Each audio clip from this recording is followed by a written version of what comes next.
क्या आपने कभी महसूस किया है कि जैसे पूरी दुनिया आपके खिलाफ हो और आप खुद को एक भारी बोझ के नीचे दबा हुआ महसूस कर रहे हों? क्या आपको कभी ऐसा लगता है जैसे कोई अदृश्य दबाव आपकी छाती पर रखा हो और आप सांस भी ठीक से नहीं ले पा रहे हों? अगर हाँ, तो आपको यह जानकर राहत मिलेगी कि आप अकेले नहीं हैं। दुनिया भर में लाखों लोग एंजाइटी का सामना कर रहे हैं और कभी-कभी यह स्थिति इतनी भारी हो जाती है कि किसी हल का पता नहीं चलता। आज हम इस विषय पर बात करेंगे। हम इस दर्द को समझेंगे और इस पर काबू पाने के रास्ते खोजेंगे। एंजाइटी को अक्सर गलत तरीके से समझा जाता है। यह सिर्फ परीक्षा के डर या किसी बड़े प्रेजेंटेशन से पहले की घबराहट नहीं होती। यह वह भावना होती है जब आप महसूस करते हैं कि कुछ गलत हो रहा है, भले ही आपके आसपास कुछ न हो। आपके दिमाग में दौड़ते हुए विचार, अंदर की बेचैनी और यह महसूस होना कि सांस लेना भी मुश्किल हो रहा है। क्या आपने कभी ऐसा अनुभव किया है? अगर हाँ, तो यह वीडियो आपके लिए है। एंजाइटी क्या है? एंजाइटी दरअसल हमारे शरीर का तनाव के प्रति प्रतिक्रिया करने का तरीका है। यह डर या चिंता की भावना होती है जो किसी आने वाली स्थिति के लिए होती है। लेकिन यह क्यों होती है? चलिए इसे थोड़ा सरल तरीके से समझते हैं। जब हम किसी खतरे को महसूस करते हैं, चाहे वह सच हो या सिर्फ मानसिक रूप से हो, हमारे दिमाग में एक रासायनिक प्रतिक्रिया होती है। यह हमें या तो लड़ाई या भागने के लिए तैयार करती है। इसे हम फाइट या फ्लाइट प्रतिक्रिया कहते हैं। यह एक जैविक और विकासात्मक रक्षा तंत्र है। लेकिन आजकल के वक्त में हमारे सामने आने वाले खतरे ज्यादातर मानसिक होते हैं, जैसे ऑफिस की डेडलाइंस, सामाजिक दबाव या रोजमर्रा की जिंदगी की समस्याएं। लेकिन कभी-कभी हमारा दिमाग इन मामूली तनावों को इतना बड़ा खतरा मानता है कि यह एंजाइटी का रूप ले लेता है। जब यह प्रतिक्रिया बार बार और लंबे समय तक होती है, तो यह हमारी मानसिक और शारीरिक स्थिति पर गहरा असर डालने लगती है। एंजाइटी के प्रकार। एंजाइटी सिर्फ एक रूप में नहीं होती। यह कई प्रकार की हो सकती है। चलिए जानते हैं कि एंजाइटी के प्रमुख प्रकार कौन-कौन से होते हैं। एक, सामान्यीकृत एंजाइटी डिसऑर्डर गैड। सामान्यीकृत एंजाइटी डिसऑर्डर यानी गैड में व्यक्ति लगातार और बेवजह चिंता करता रहता है, जैसे पैसे की कमी, स्वास्थ्य समस्याएं, रिश्तों में तनाव या कोई अन्य बात। यह चिंता अक्सर किसी वास्तविक कारण के बिना होती है और इस पर काबू पाना मुश्किल हो जाता है। दो, सामाजिक एंजाइटी डिसऑर्डर।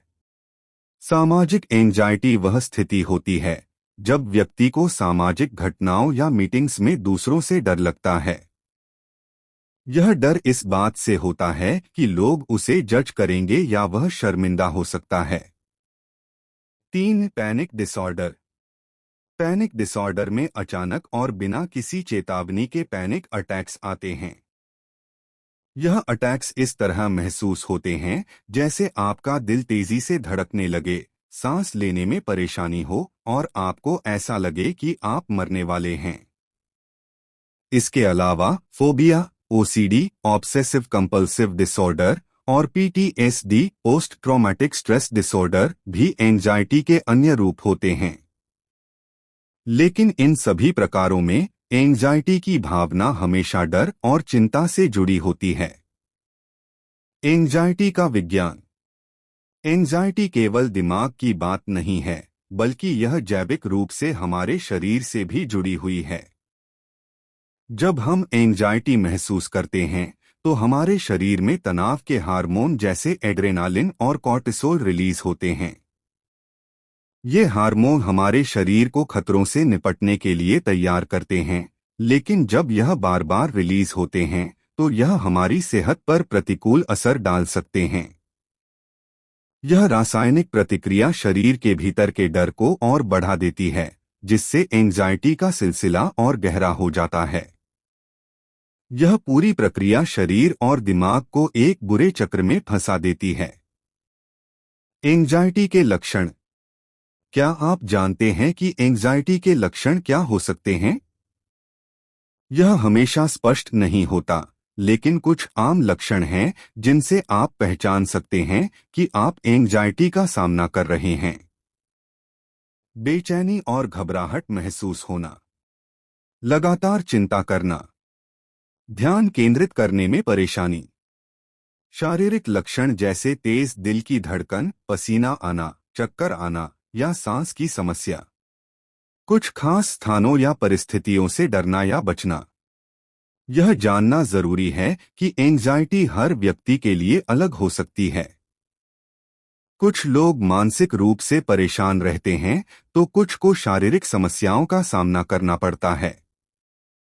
हर किसी का अनुभव अलग होता है और एंजाइटी का कोई एक तरीका नहीं होता। क्या हम एंजाइटी पर काबू पा सकते हैं? क्या एंजाइटी पर काबू पाया जा सकता है? हाँ, यह संभव है। हालांकि यह आसान नहीं होता, लेकिन कुछ तरीकों से हम इस पर नियंत्रण पा सकते हैं। माइंडफुलनेस और श्वास नियंत्रण तकनीकें। सबसे पहले, श्वास नियंत्रण और माइंडफुलनेस एक बेहतरीन तरीका हो सकता है। ध्यान और श्वास पर फोकस करने से हम अपने दिमाग को शांत कर सकते हैं और एंजाइटी के लक्षणों पर काबू पा सकते हैं। CBT cognitive behavioural therapy. CBT cognitive behavioural therapy भी एक प्रभावी उपचार तरीका है जो आपकी सोच और व्यवहार में सुधार लाता है। यह आपकी नकारात्मक सोच को पहचानने और उसे बदलने में मदद करता है, जिससे आप अपने डर और चिंता पर काबू पा सकते हैं। शारीरिक गतिविधियां और लाइफस्टाइल बदलाव। साथ ही शारीरिक गतिविधियां जैसे योग, व्यायाम और सही खानपान आपकी मानसिक स्थिति को बेहतर बनाने में मदद कर सकते हैं। अच्छी नींद और तनाव कम करने के उपाय एंजाइटी को नियंत्रित करने में महत्वपूर्ण भूमिका निभाते हैं। समय पर मदद प्राप्त करना। अगर आपने एंजाइटी को अकेले नियंत्रित करने की कोशिश की है और फिर भी यह आपके लिए चुनौतीपूर्ण साबित हो रहा है, तो किसी पेशेवर से मदद लेना एक अच्छा कदम हो सकता है। मानसिक स्वास्थ्य विशेषज्ञ आपकी स्थिति को समझकर बेहतर मार्गदर्शन प्रदान कर सकते हैं। एंजाइटी कोई सामान्य समस्या नहीं है और इसे नजरअंदाज करना या दबाना सही नहीं होता। अगर आप या आपके आसपास कोई इस समस्या से गुजर रहा है, तो यह जरूरी है कि हम इसके बारे में बात करें, समझें और उपचार के उपायों की तरफ कदम बढ़ाएं। याद रखें, आप अकेले नहीं हैं। तो आज से ही एक कदम आगे बढ़ाएं और अपनी मानसिक स्वास्थ्य की देखभाल करें। एंजाइटी पर काबू पाना संभव है।